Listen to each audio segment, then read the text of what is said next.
What am I doing? Oh, I keep saying that. What's up, everybody? It's your girl Kiwan, and I am back with Soul Food Season 1, Episode 15, Little Girl Blue. Before I start, make sure y'all like, comment, subscribe. Click the notification bell button so you can be updated on every video. Make sure y'all like the video so I can stand the algorithm. And make sure you hype up the video. If the video allows you to hype, make sure y'all hype up the video, okay? All right. So let's just delve right into Episode 15 and get that started. The episode starts with Lim. Y'all know he's still working in a store, okay? Somebody outside trying to sell some raggedy ass home baked cookies, and he's outside trying to get Lim to sell his cookies in his store. Lim refused, and he was trying to give Lim a hard time, and Lim kept telling him no, that he needed to leave. So he take his little ashy booty tail self and press it on Lim's glass. Like, the people are laughing, but he take his bat and he go outside and run after a dude. He was like, I can't sell these cookies in this store. I can't see. He was like, but you can fund Keebler Elf. I mean, it's true, but there's more of a market. People will buy Keebler before we buy your homemade cookies, but we don't know what you put in these damn cookies. And you're trying to get them to sell, and they're not even packaged. They're just sitting on a plate. Get out our face, sir. Get out our face. So Terry and Brian are at dinner trying to convince Rick, the Allstate man, aka Dennis, is it Haysbert? Aka Kenneth, who's a good man, Savannah. Okay, when I tell y'all they had the people in this episode, okay, they wanted to handle his legal needs, because they work in the labor department, and they was back and forward trying to get him to, help his employment, or his whatever he had going on. So they was trying to take on his legal cases, and I guess trying to get his, they wanted him to be their client. Sorry. So she promised to take their case to the higher courts, and Brian was looking at her like, whoa, okay, hold up, bitch, slow it down, okay? So in the next scene, we see Terry go over to Damon's house, and we see Christine get sitting there. Y'all remember Christine was Damon's ex. At least I thought it was. But Christine leaves, and he explained who Christine was to him. He was like, she's my friend. We went to high school together. She was here for a tournament. And that was it. Terry didn't. She took it by the chin and she left it there. So over at Bird's shop, Steve works in a shop. Steve is a beautician. He's a barber.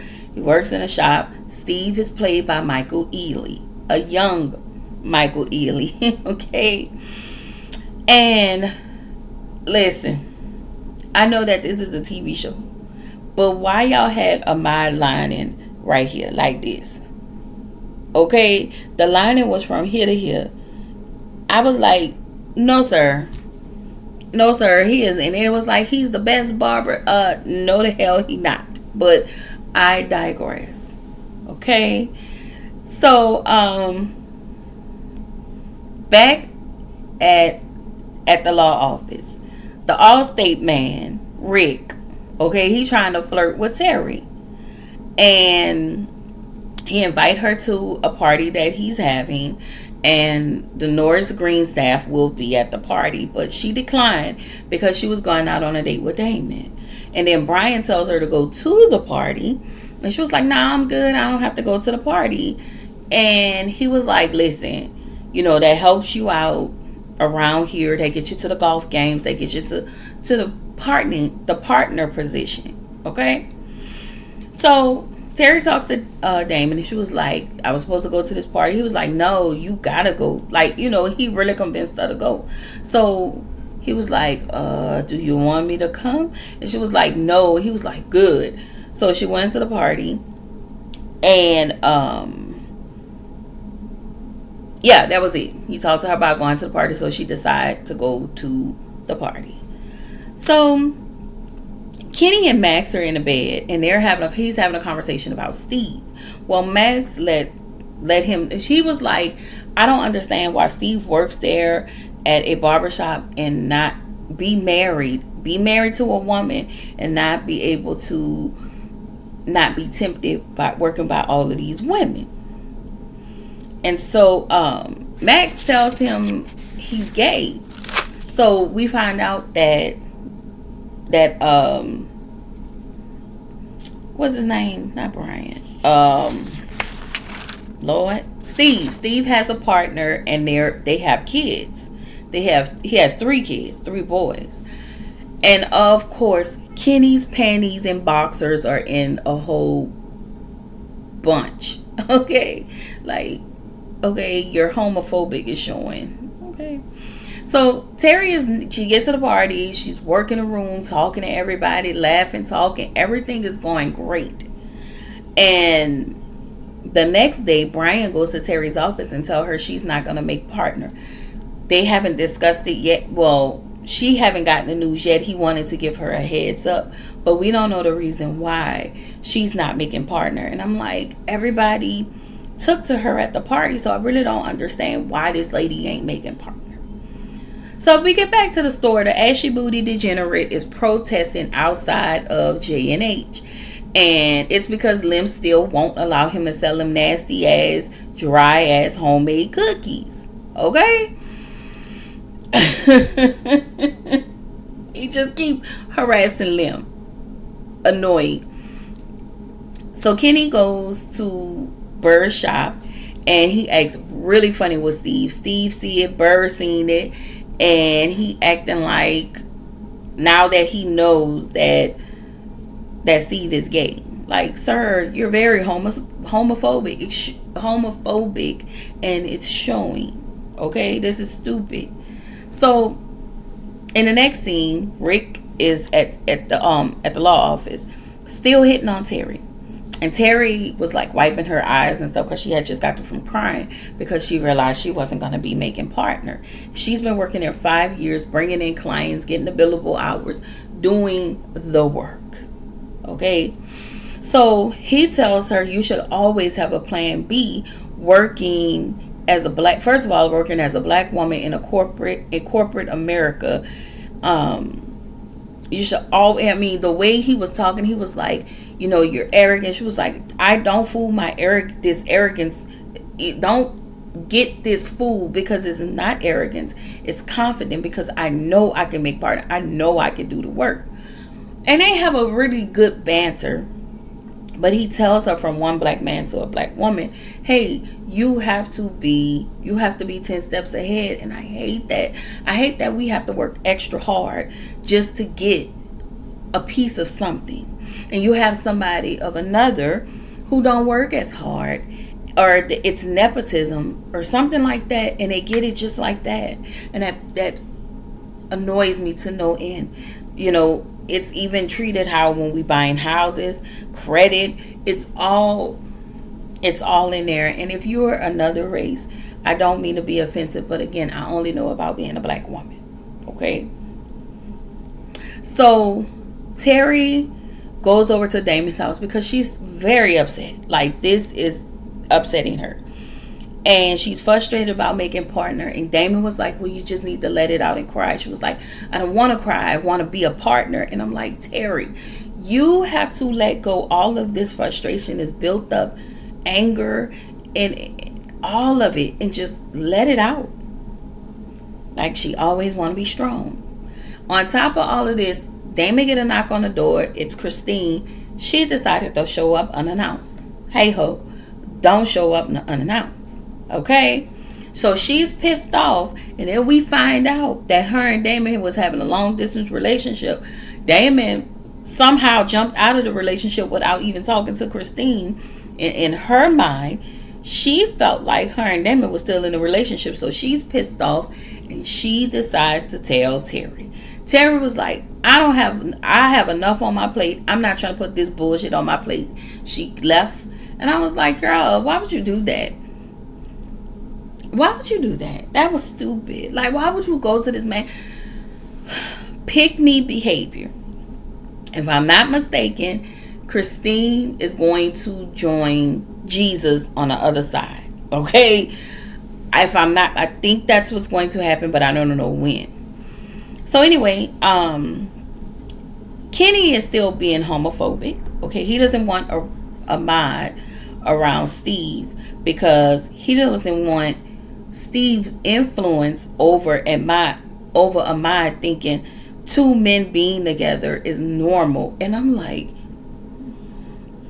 Kenny, don't piss me off. You have sir, that's stupid. It's love. This is what people do.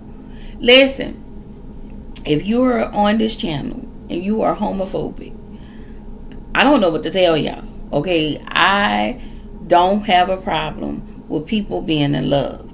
I only have a problem with people are connected to the wrong people and they're not, and you're not benefiting, but one person is benefiting out of the relationship. I have an issue when everybody's not happy equally.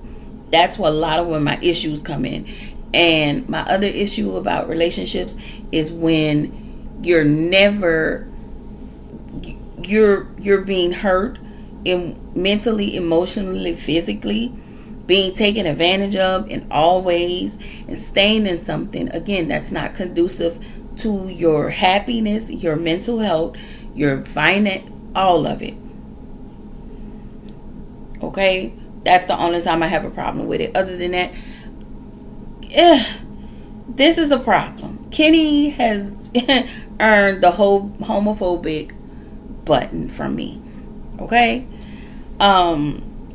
Max told him, hold up, swole up, because you was just okay with Ahmad carrying condoms and possibly having schmecks with girls. You were okay with that, but now you're not okay with this.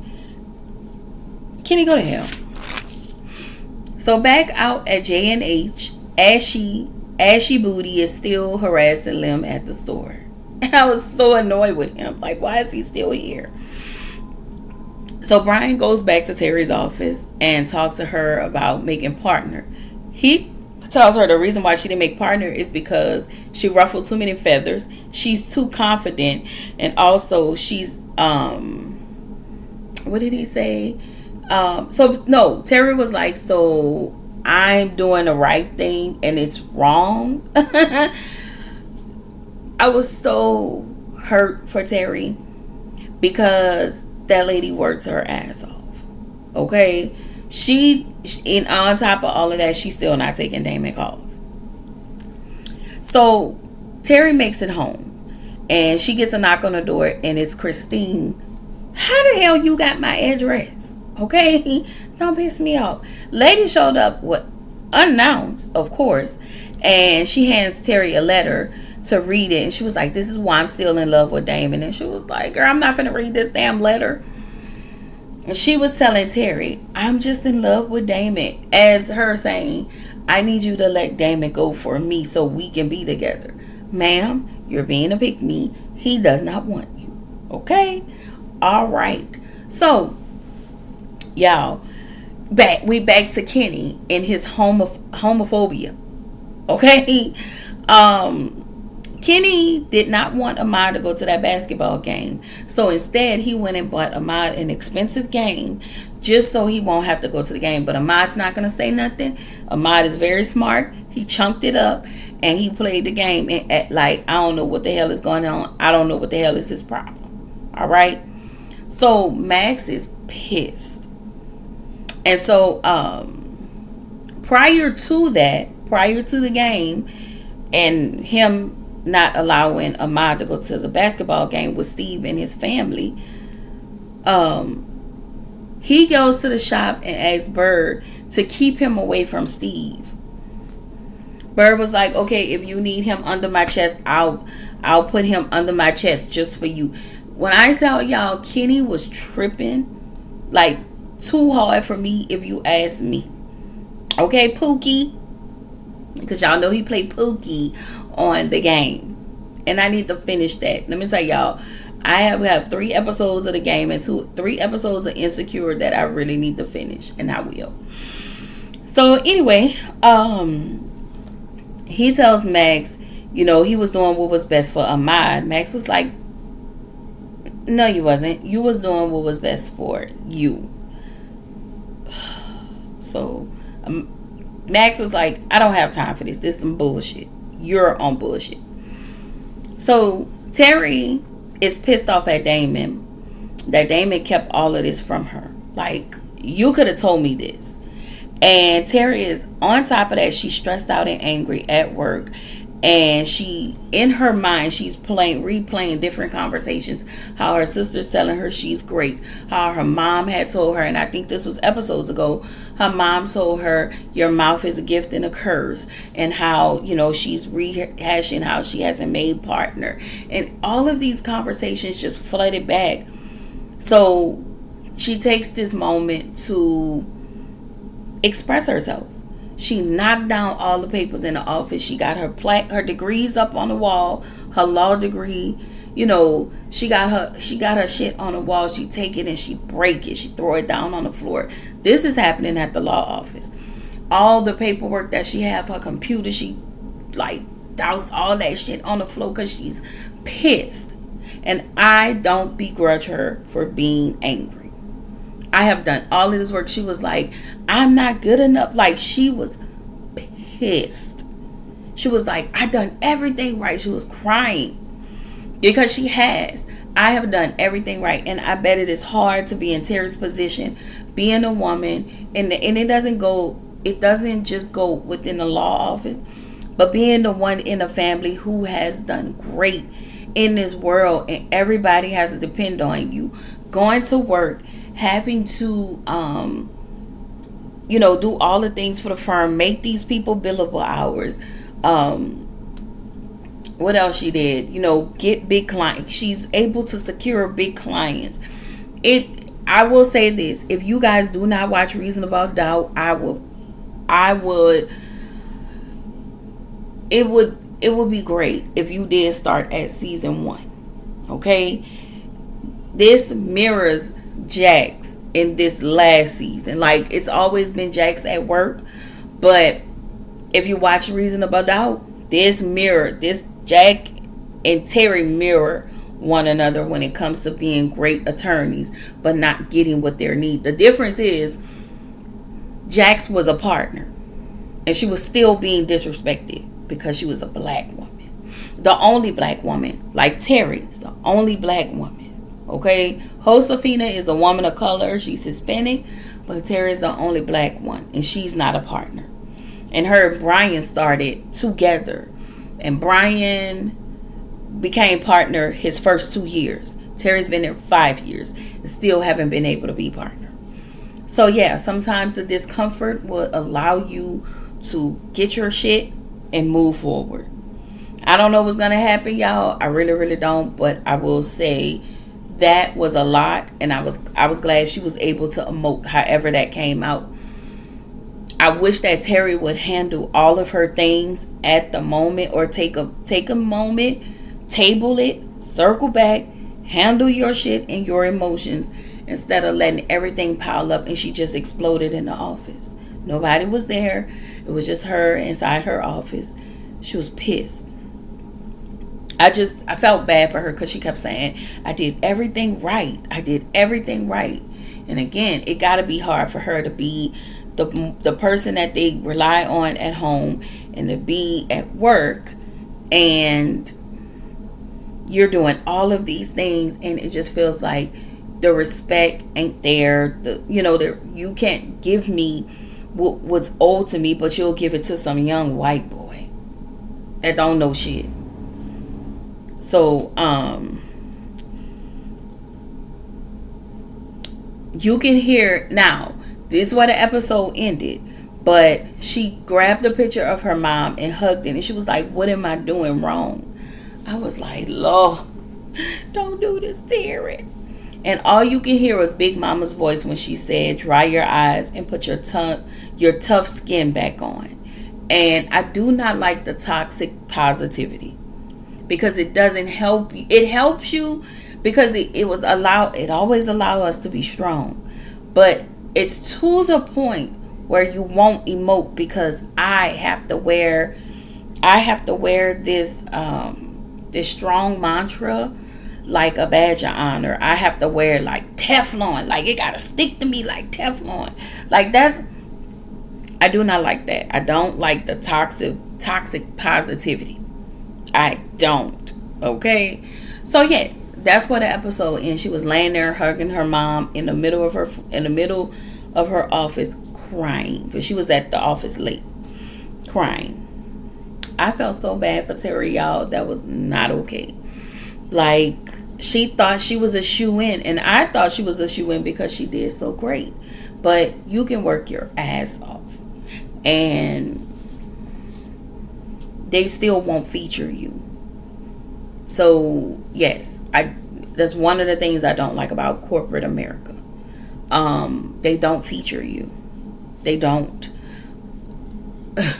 I've been overlooked in so many positions, and they'll choose another person and promote them in a certain space, but that'll be somebody they like and somebody they know. And I got tired of being the horse and the good worker bee.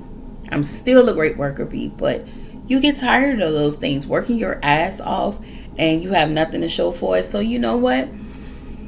I had to remind myself, what was Wendy's last name? Eddie's Wendy. I have 3 degrees. I will actually have 2. I have 2 degrees.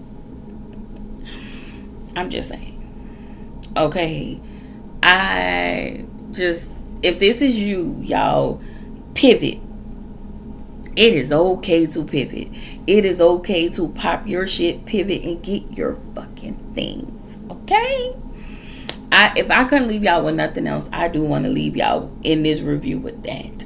Okay, this is enough reviews from me today. I have to leave. I got stuff to do, y'all. I got errands to run at 8 o'clock.